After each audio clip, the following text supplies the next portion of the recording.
Hola, esto es Historias de una pandemia.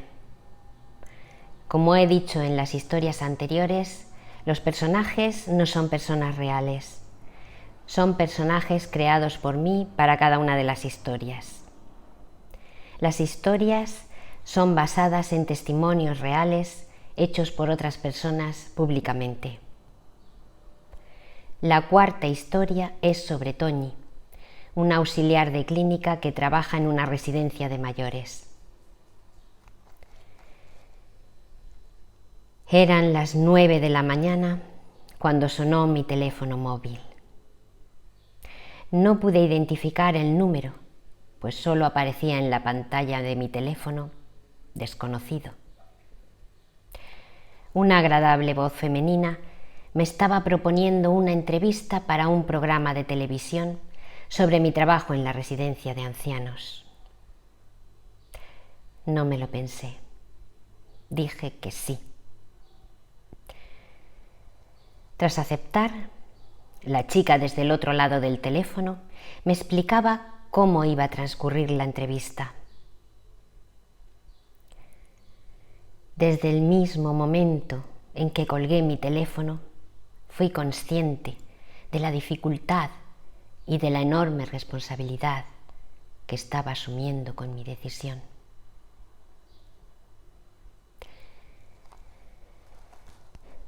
¿Es posible describir todo lo vivido en estos últimos 2 meses en la residencia?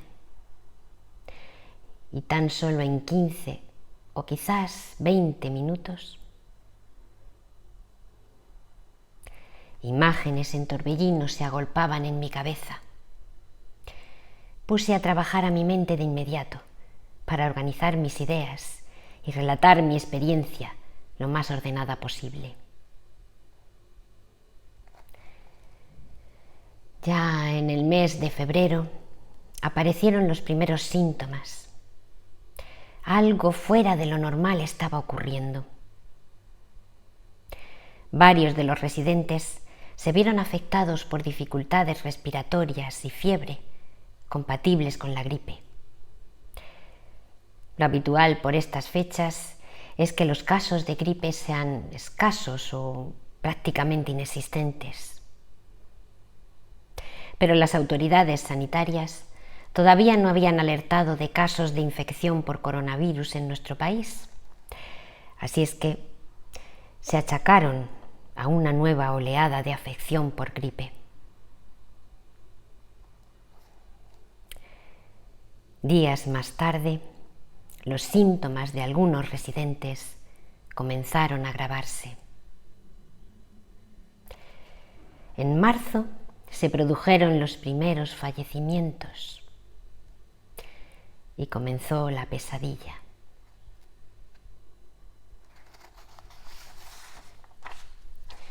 Estaban muriendo ancianos con los que algunos de ellos había tenido una relación muy estrecha durante 10 años o incluso más, en el caso de algunas compañeras trabajadoras más antiguas.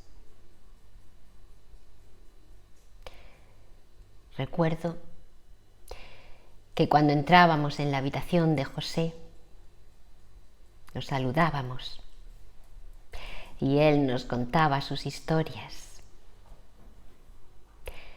Buenos días, José.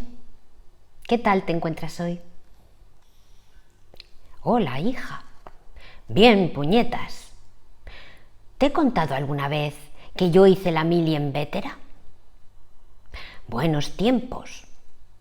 A mi amigo el murcianico y a mí nos asignaron cocina y comíamos como reyes, la misma comida que hacíamos para los mandos. Y también recuerdo a María, que siempre estaba triste porque sus hijos no podían venir a verla.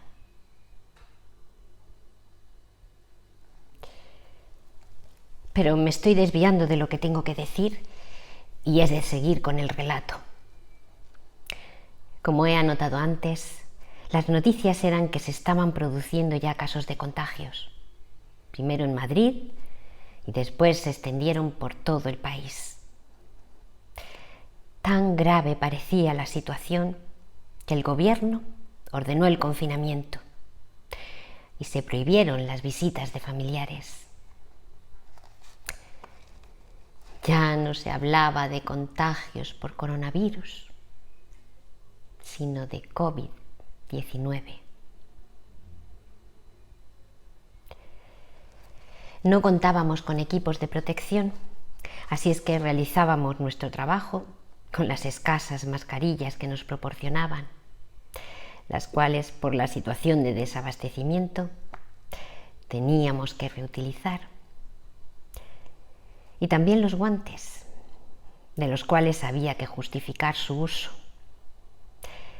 Aunque he de decir que hasta que no se produjeron sospechas de que el propio personal estaba siendo el vector de contagio para multiplicar los casos de COVID-19, se nos decía que no nos pusiéramos mascarillas para no alarmar a los ancianos.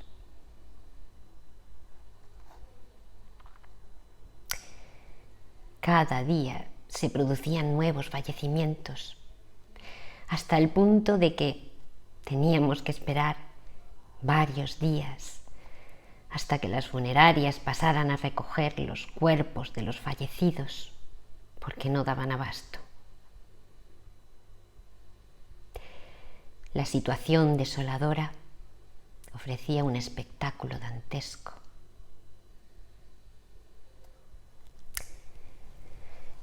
Como era de esperar ante la falta de protección del personal, pronto se produjeron los primeros contagios. Algunos compañeros tuvieron que ser aislados en sus domicilios. Otros fueron ingresados en el hospital y algunos de ellos más graves trasladados a UCI. Con la situación de emergencia y el personal mermado, nos encontrábamos desbordados. Pero éramos conscientes de que ante la imposibilidad de tener a sus familiares cerca de ellos, nos habíamos convertido en el único consuelo que podíamos ofrecer a los ancianos. ¿Y qué podíamos hacer nosotras? Cogerle la mano y decirle: tranquilo, José, no estás solo, estoy aquí contigo.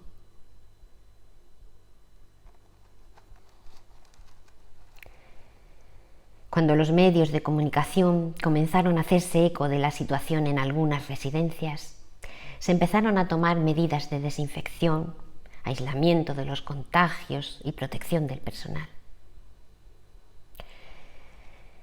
Yo he tenido mucha suerte, porque no he sido contagiada, o al menos a falta de test o prueba alguna de diagnóstico. Tampoco a los ancianos se les había hecho pruebas hasta ahora de contagio. Así es que nunca sabremos los que murieron realmente por COVID-19.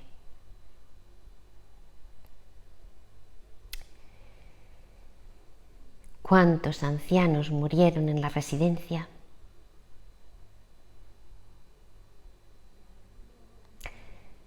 Demasiados. Mi trabajo es muy bonito, pero en estos días he vivido un verdadero infierno.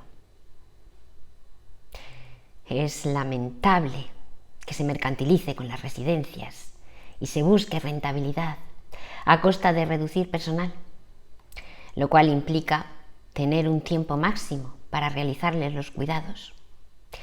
Y cuando te das cuenta de que no es posible tenerlo todo a tiempo, la única opción es correr más para poder atender a todos. Los salarios de los trabajadores de residencias están sujetos a un convenio especial totalmente discriminatorio con respecto al resto del personal en la misma categoría del sistema sanitario. Nuestro sueldo es equiparable al salario mínimo interprofesional. Trabajamos tanto en semana como en fines de semana, según turno. Y los días festivos son retribuidos con tan solo 18 euros. Esa es la gestión privada del personal, independientemente de que la residencia sea privada, pública o concertada. Sé que hacer público todo esto me puede perjudicar, pero hay que ser valiente y contar todo lo que está ocurriendo. Ojalá que esto sirva para que las cosas mejoren. Y al fin ha llegado el momento tan temido como esperado de la entrevista.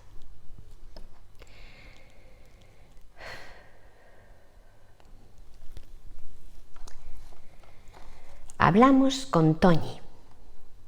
Ella es auxiliar de clínica en una residencia de ancianos. Buenos días, Toñi. Buenos días. Queremos saber y aspiramos a que nuestro público sepa de primera mano la situación dramática que habéis vivido en la residencia. Pues ya en el mes de febrero se produjeron los primeros síntomas.